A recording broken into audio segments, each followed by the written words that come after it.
Welcome to a new week, everybody, of the MUTV group chat. And I suspect you might have had a spring in your step today. Job done for Ollie. United back in the Champions League after that 2-0 win at Leicester yesterday. 14-game unbeaten run in the Premier League, seeing United over the line. So let's bring in the lads, shall we, to reflect on it all. Ben, Maisie, Wes, and Danny. Boys, morning. Everyone in a good mood? Morning, mate. Good. Well, listen, how big an achievement is this when you consider it's taken this 14-game unbeaten run for us to get over the line? How big an achievement is this for Ollie and his coaching staff? I'll start with you, Ben. Yeah, they've put together a monumental run. There's no question about it. I keep referring to it, but we were 14 points behind them when we lost to Burnley at Old Trafford earlier in the season, and I don't think anybody gave us a cat in hell's chance of finishing in the Champions League places. But the run that the lads have been on, I think yesterday we faced a Leicester side that weren't only depleted physically in terms of the bodies that they were missing, but mentally as well, because game by game they will have seen that gap sort of shortening. And I think everybody was saying, well, it's whoever's going to finish fourth between United, Chelsea, Wolves, whoever was in that spot. I don't think anybody had third up for grabs, but the run that they went on, and similarly the run that United have been on, they closed that gap, and nobody would envy anybody going to Leicester needing to get some sort of a result. But United did that yesterday, and it's just the epitome of the way they've gone about the last sort of 14, 15 games unbeaten. And congratulations to Ollie and his staff and the players. I think they've done absolutely brilliantly, and I think third was absolutely the best we could have hoped for, and he's done that. Yeah, Maisie, would you go with that? I mean, I don't think absolutely. You expect us to finish at third is probably the maximum realistically we could have achieved this season. Yeah, it was. Obviously we're still a hell of a way behind point-wise City and Liverpool, but to do what the lads have done, put that run together, is phenomenal. And as Ben said there, having to go to Leicester, I know their team's a little bit depleted, but ours is on its last legs as well. There's so many games that have been going on. Shows great character and drive to get into that spot. Wes? Yeah, I mean, it's a great run to go on, I think, Stu.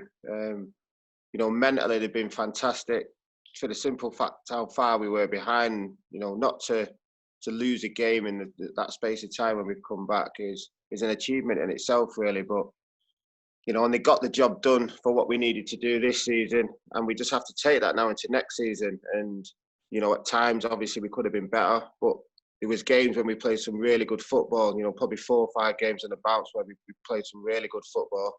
And then you could see the lads getting a little bit tired, but at the same time, they kept winning. They wouldn't lose. So mentality, to me, was fantastic. What Ollie's drilled into him. Yeah, I mean, Danny, I think, in pre-season, Ollie said he wanted United to be more mentally, physically robust. Did we see that in action at Leicester yesterday? Well, United weren't at their best, but they were robust.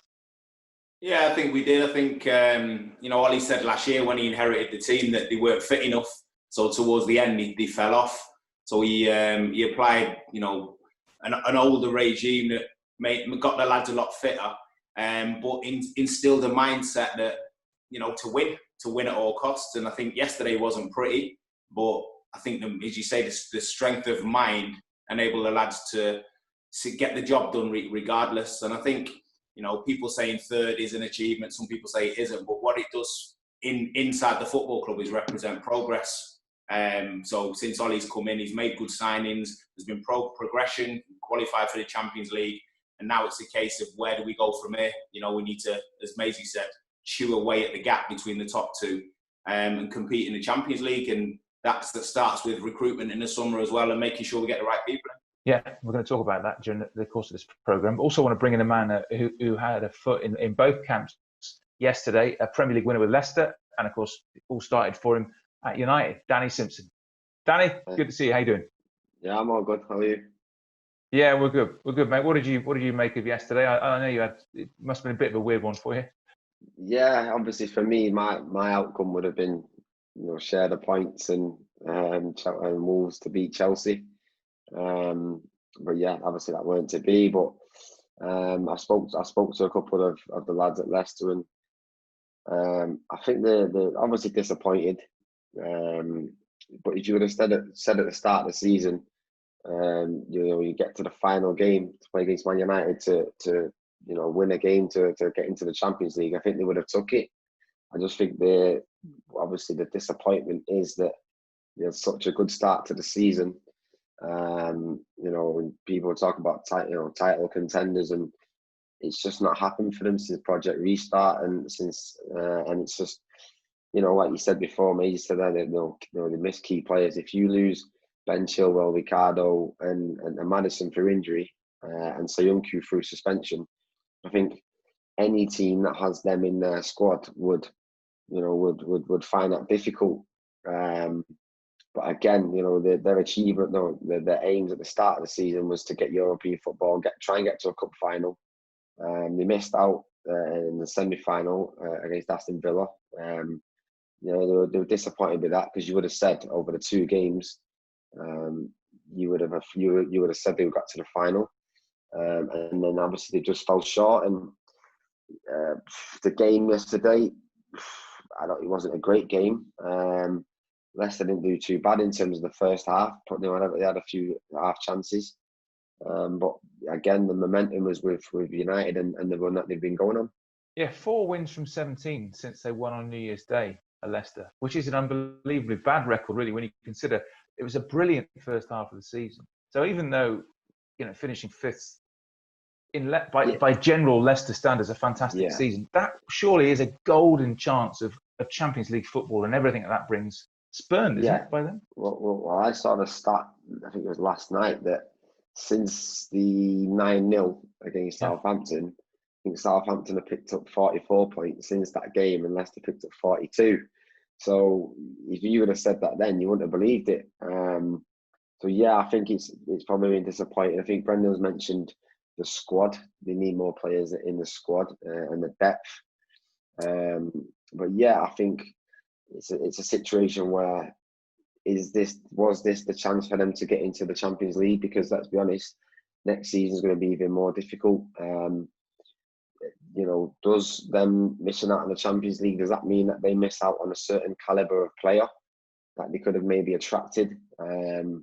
Now they're in the Europa League, obviously their conversations that are going to be had behind the scenes, but I just think, was this their opportunity to get into the Champions League and be able to sign a different type of player to take them on to the next level? And maybe now with the Europa League, it's fantastic that they got into Europe, but I just think maybe the direction that Brendan wanted it, with the opportunity they had at the time, I think it was 14 points clear of obviously Man United, and it's, in some eyes, I'd say it's probably become a disappointment. 14 points clear after that Burnley game at Old Trafford towards the end of January, and United lost, and you couldn't have imagined United ending up finishing 3rd. I want to talk about the key to that run, guys, and obviously I'd immediately mention Bruno, who came in at the start of this run, 10 goals and 8 assists. I don't know who wants to grab this one first, but just tell us about his impact and how important his signing was in this run to the Champions League. I don't know who wants to pick that one up. Go on, Ben.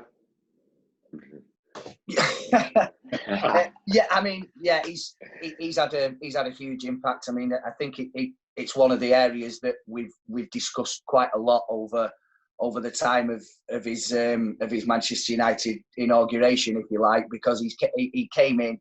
People have likened him having the impact straight away to Eric Cantona. Even Cristiano Ronaldo, with all the brilliant things he's done in the game, it took him, the best part of a season to bed in and to learn the United way and for him to be taught a little bit more. But Bruno's come in. He gave everybody a lift with the way that he was a leader on the pitch, the way that he wanted to instrument things, and he scored goals. He's assisted goals.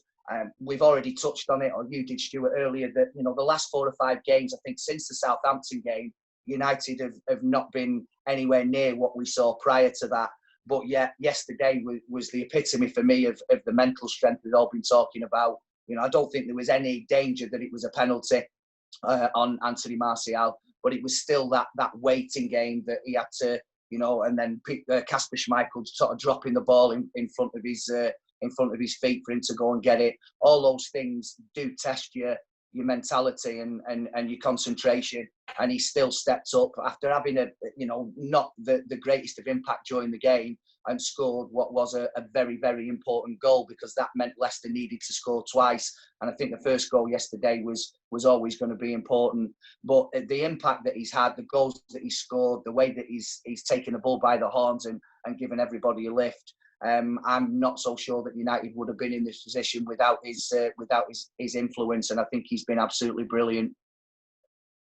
Yeah, talk about hitting the ground running, guys. It's been remarkable, isn't it? There's no settling in period. He's dragged us over the line in many ways, hasn't he?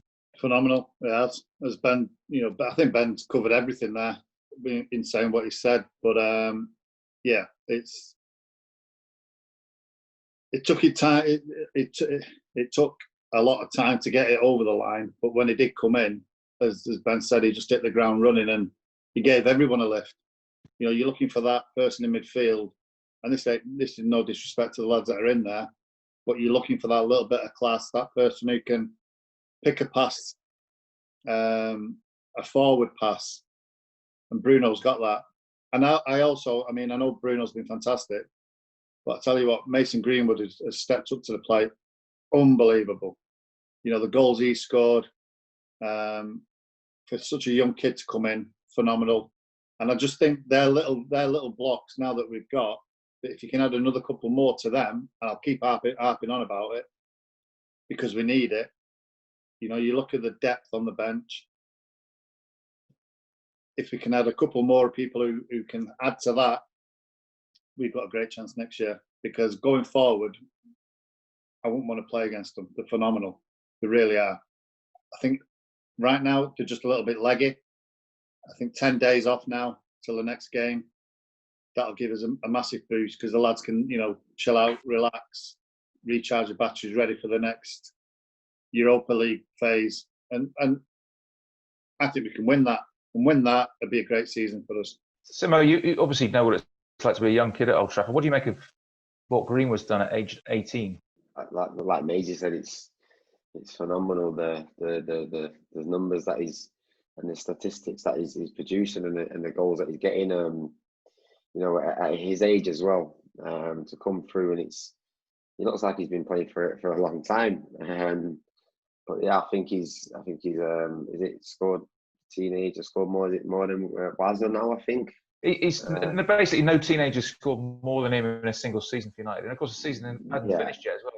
Exactly, and George Best, and we're talking about him only really maybe playing, bit part half a season. So if he continues what he's been doing since Project Restart, and he has next season has a full season playing in that position, he's left his right foot. He's just a goal scorer, and he wants to score goals. And the way he strikes a ball, for me, it's just so good to see. And look at Bruno. I think a sign of a good player for me is when you make other players around you better. And I think that's what he's done. And I think the same with Harry Maguire. Like you were talking about all these signings, Harry Maguire's done the same. He's made players around him better.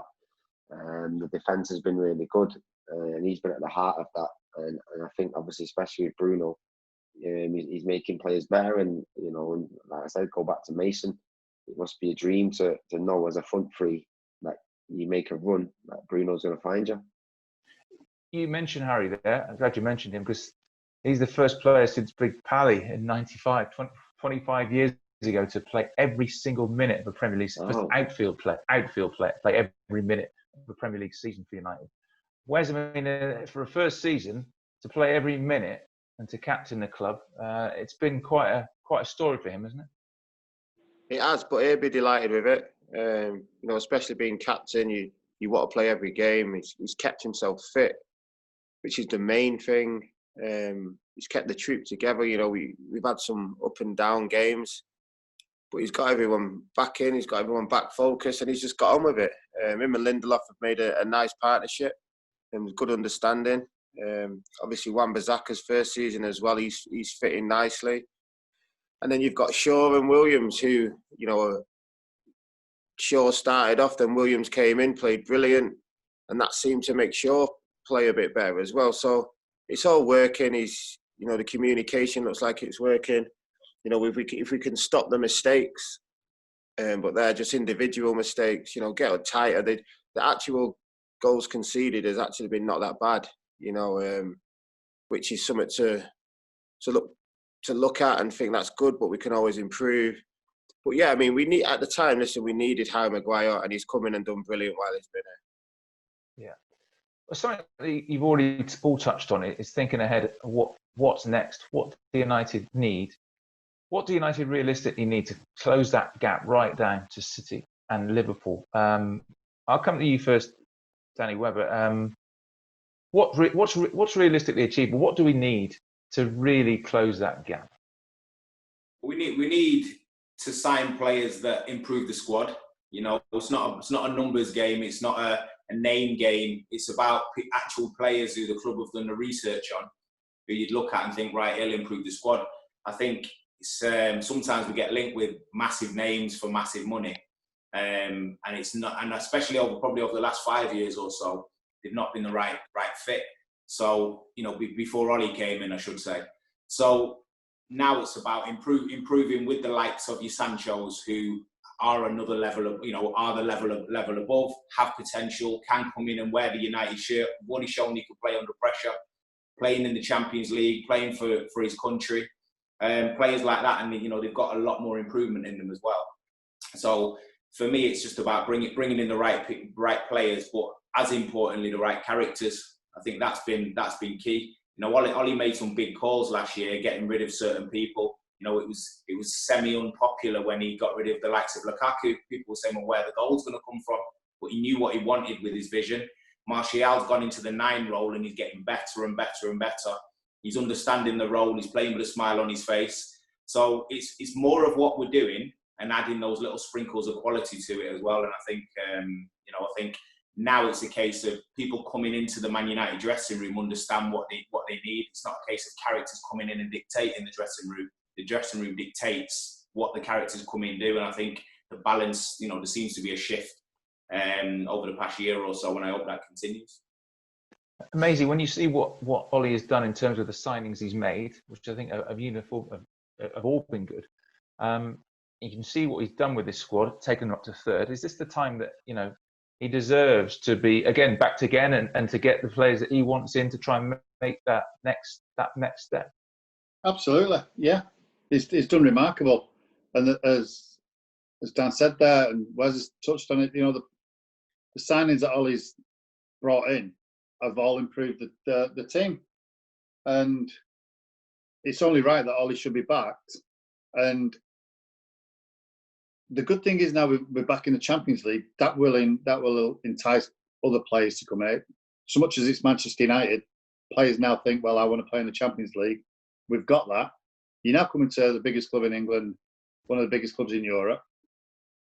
You're going to get heavily paid. That's fine. But on the other hand, you have to make sure that player, as Danny said there, other players have come for money and thought, you know, Di Maria, Falcao, those type of players just come for the Brewsters. But you've got to make sure that those players that come in want to wear the badge and want to wear that United shirt. And Danny touched on Sancho. Would he improve Manchester United? Absolutely. Absolutely. And it's those type of players that we need to get in. I think we need another centre-half. Yes, Victor and Harry have been fantastic. But I think if you get another player there that's going to challenge,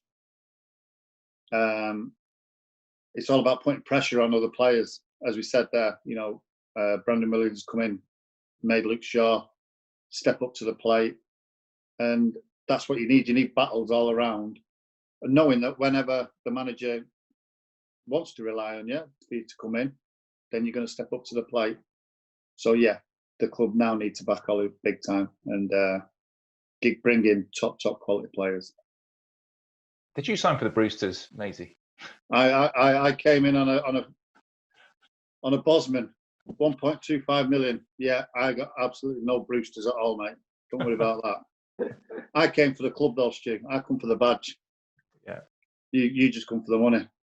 Yeah, right. Yeah. Yeah. Well, I mean, You're obviously at every game, Ben, as well. I mean, where do you think we need signings? I certainly think that what Maisie says is true, that another centre-half wouldn't go amiss in order to spur, the likes of Lindelof and Maguire on. I think they formed a really good partnership. But certainly when, either of them are injured, I think we just need that real sort of top quality centre-half. And also, if Ollie decides to change his system as well and go with the three at the back, then it's there ready-made. But everybody's talking about Sancho, but undoubtedly he will improve Manchester United. As Danny already touched on there, he's been to a really big club that's difficult to play for in Borussia Dortmund. He's played in the Champions League. He's now representing his country, and he will be somebody that United will look at closely. If the price is right, I don't think they'll be held to ransom. There will be other players that Ollie and his coaching staff will have identified in numerous positions that I'm sure that will improve the club. But that is the main key, is that the character's right and that they fit into the dressing room, but also they fit into the philosophy that Ollie is trying to implement at the club. So we need to build upwards, and obviously yesterday will give United the springboard. We're all talking about, the season's done and, the Champions League, we're where we want to be. But we've still got another trophy to play for. And I think that what the lads did yesterday, and with, implementing the rest that they're going to have over these next sort of 7 to 10 days, will give them a massive springboard to go and play in the remaining rounds of the Europa League with freedom and without having to worry about it. And I think that they'll probably go on and win it. Well, on that point, lads, obviously we're talking as though the season's over, and it is in the Premier League, but not in the Europa League. United will be in the quarterfinals. There's a 5-0 against Lask. But now that the pressure to win it, to qualify for the Champions League, is not there, do you fancy our chances of basically going to Germany and winning it? Because really, the massive pressure is off. Wes, I'll start with you. I do. I think I mentioned that last night. I think the pressure's off a little bit. The boys can relax a little bit more and enjoy it. Not being worried about, if I make a mistake, we need this to get in the Champions League. That's all gone now. So hopefully they go there, they enjoy it. It's a mini tournament, and I think that'll be in our advantage a little bit. Yeah, amazing. You obviously know what it's like to win trophies at United. How important is that, just to keep the ball rolling, if you know what I mean? Yeah, absolutely. I think it's important now that the lads get the rest. The next round we're already through. We're 5-0 up. We get stuff there, then we don't deserve to be anywhere. But that just gives us an extra couple of days, 2-3 days probably, and then it's a big push. It's 3 or 4 games, is it, to the final? Yeah. There's still some big teams in there.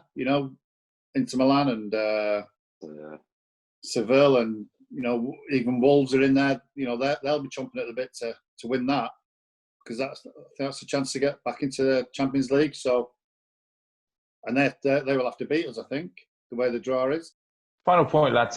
Ollie said something to us after the game in his interview. He said that we're going places, and we've now got a team that you can like. You can see the DNA of Manchester United. At least that's what I feel. Do you think that's a fair point? Do you think Ollie has created a team here, Simo, that the United fans will like to watch and they like to see? Yeah, I did some work yesterday on the game, and you talk about the DNA, the identity, and I think Ollie's brought that back, and it's starting to look like the Man United of old.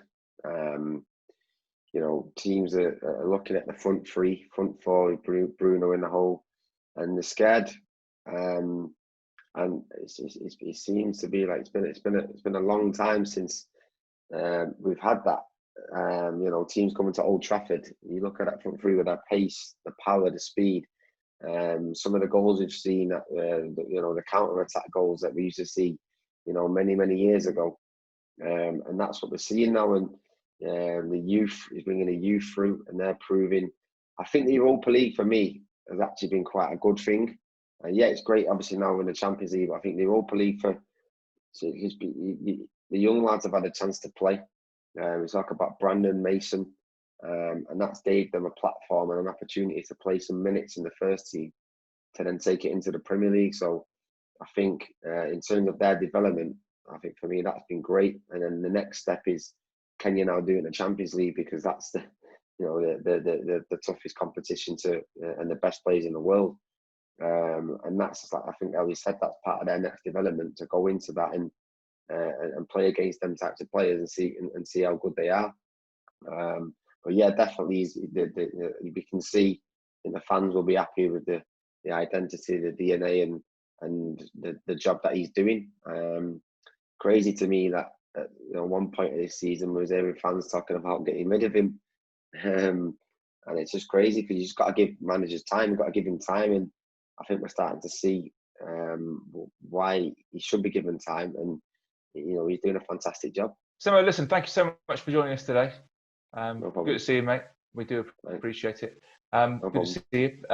Just remind everybody that this show is on Wednesday and Friday this week, as well as we build up to eventually the season resuming in 10 days' time in the Europa League. Boys, good to see you all today, and try and enjoy this lovely weather. See you on Wednesday, guys. See you next time. See you later. Fellas. See you later, boys.